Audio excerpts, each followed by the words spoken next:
Hello everyone and welcome to Module 3, Week 5. I'm going to go through the readings very briefly this time. You get to explore them a lot more extensively in the discussion boards. What I want to first start off by talking about though is that at the end of not this week but next week, your paper proposal will be due. If you have any questions about your final paper or you want to run topic ideas by me, email me. If you haven't looked at the class wiki yet that has examples of topics that are debatable still or have been debatable for a very long time within composition, check out the wiki because it'll help narrow down some of your ideas or at least give you a place to start focusing, and then email me. I really do want to know if you guys have any questions or if you want to talk through any of your ideas. That's what I'm here for, so be sure to email me. Okay, so with the notes, chapter 10 of Smith is by far one of my favorite. We're getting into my personal favorite section of this particular book. So in this section, we talk about Freud, Jung, Marx, and Habermas. In chapter 10, the big question that's setting a lot of this up is Freud's question of how does the unconscious influence the conscious? So what we're seeing happening is we went through World War I that was horrific for people to experience, and it was one of the most horrific battles because modern weaponry has become so advanced. And then we go into World War II, and Freud, as a German citizen at the time, started to see Hitler taking power and amassing all of this following, even though his rhetoric was fairly empty and it was fairly accusatory. And so Freud started questioning, why are we identifying with very specific groups? How do we make sense of that? How does our unconscious or our subconscious help us identify with this idea?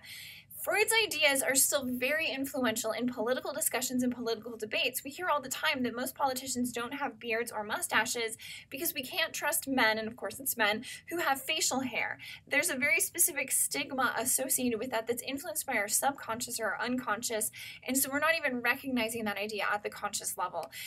Freud also talks about the id, ego, superego. Make sure you go through the other Prezi for notes specifically on that.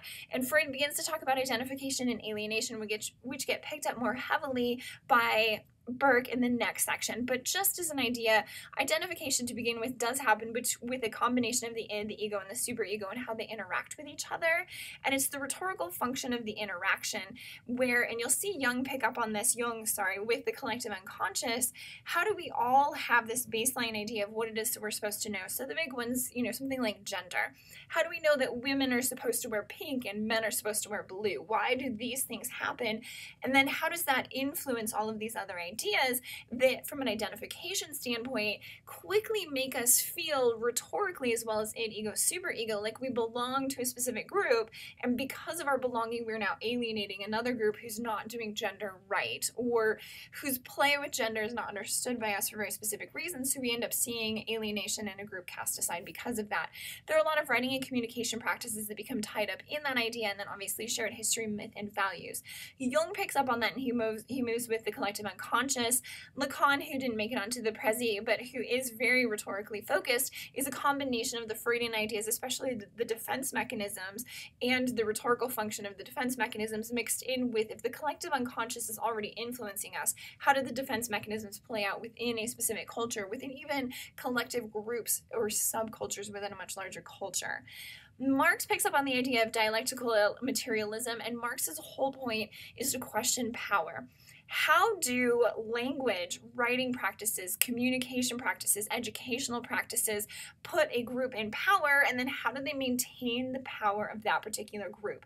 So the questions that he's raising with dialectical materialism, yes, are very Marxian, and everything that comes along with that is a political method or a political theory, but they're also really important to rhetoric, and they're going to influence for next week Foucault very heavily. How do we get at the question of power? And then if we have a group in power, and you're going to see Foucault pick up on this, how does that powerful group write their own history so that they look like the good guys, so that they are the winners, and so that the history is written to keep them in power? How does all of that work? And it starts with Marx's dialectical materialism question. So make sure you read through Marx, read through the other Prezi, and you'll see his questions.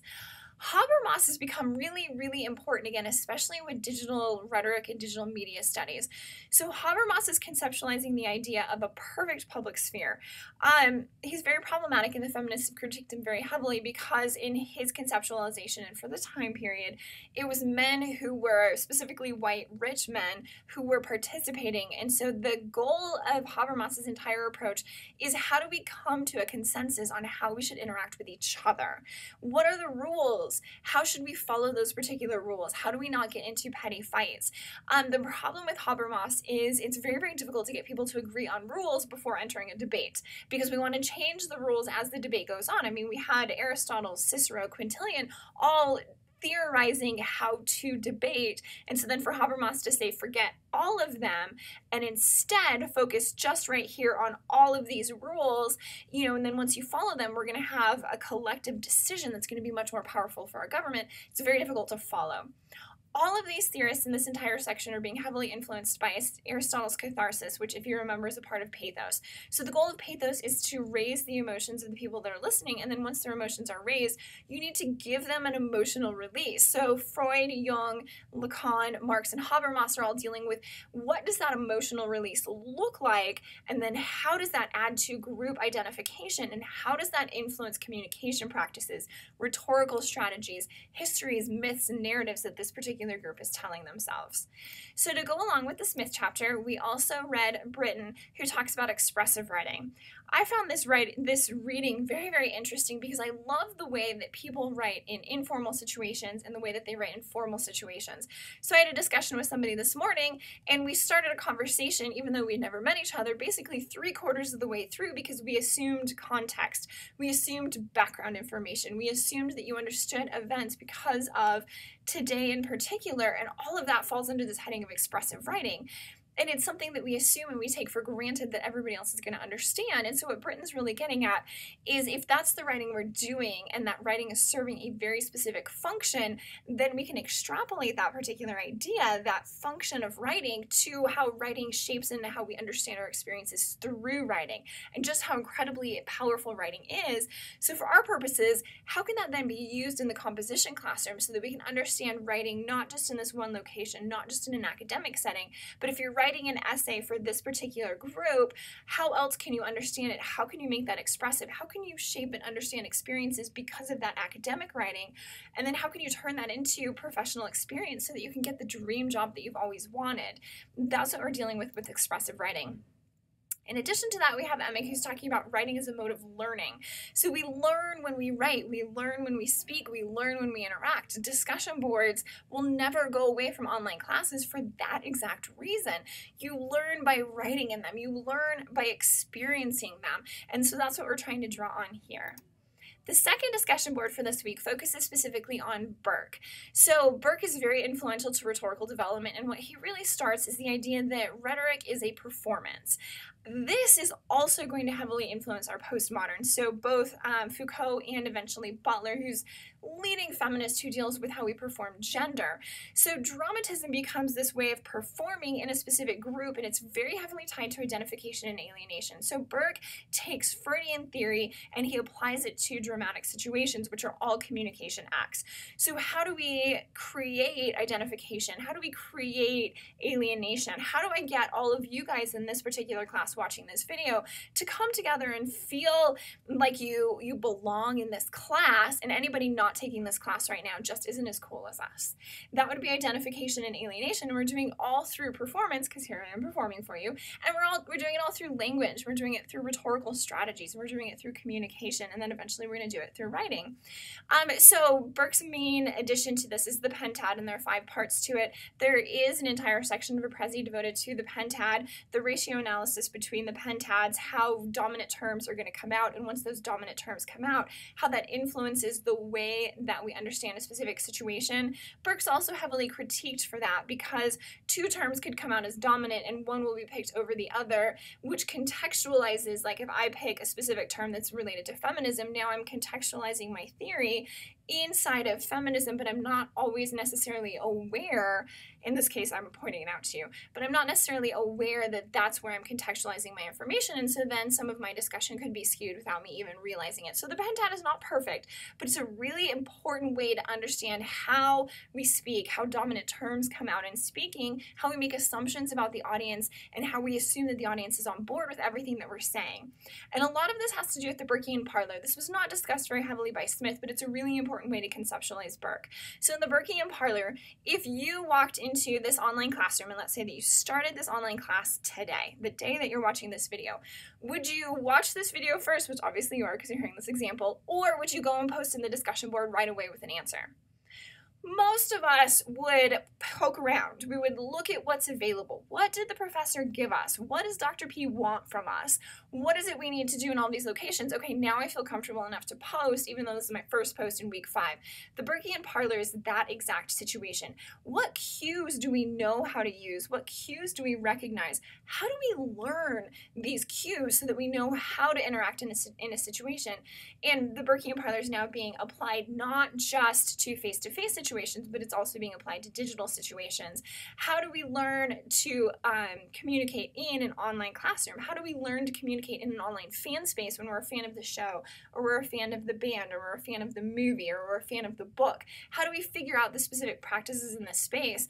And how do we figure out if we want to identify with that particular situation? So if we take fan communities, there are positive fan communities and there are negative fan communities depending on what you like about your fandom. So the Burkean parlor also helps us to contextualize and bring back the idea of identification and alienation. How do I find my people? And how do I know when I've found them? And then what happens? And how does that shape my interaction? The Burkean parlor we switch into and out of all the time, every single day. And so it's one of those, we're really, really comfortable doing this in most situations. So we don't notice that it's a problem until we're in a situation that it takes us a little bit longer to kind of suss out and figure out what it is we're supposed to do in the situation. So the Burkean parlor is a really great way to think about this.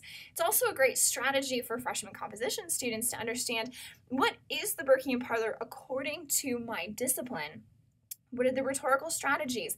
What are the expected communication patterns, the expected communication styles? How am I expected to learn? How am I expected to respond? How do I know? How am I supposed to learn these things? How am I supposed to regurgitate these things? So the Burkean parlor becomes a way to shape, the Burkean parlor becomes a way to understand deterministic screens. How do I understand what strategies I'm using to make sense of and what strategies I should be using to make sense of, and whether those two ideas line up? So deterministic screens to go with that. To go with the Burke reading, we read both Camprone and Murray, both of whom are talking about writing as a process, but they approach writing as a process in very different ways. So if we have this Burkean parlor and then we understand disciplinary writing in specific ways, what happens when the biology professor red inks the biology paper because of grammar issues? The English professor doesn't redline because of grammar issues, but instead talks about content. So the way that you discussed this particular mitochondrial act in the cell is really confusing to me. So how can you better get your thesis across to your audience? When you start to have those kinds of disconnects, what happens? So Camprone and Murray are both looking at, how do we teach this situation in the classroom, and then how do we get students to understand the Burkean parlor in a way that they can basically transfer that skill set of understanding and meaning making to their discipline so that they can write and they can learn in the way that they're expected to. So those were the readings for this week. We have discussion boards to explore all of them. Again, at the end of next week, you guys are going to have your proposal for your final paper due. So please email me with any questions about the writing, any questions about the task for this particular model, any questions you have about the proposal, any questions you have about your final paper. I'm more than happy to answer them. I will see you guys in the discussion boards.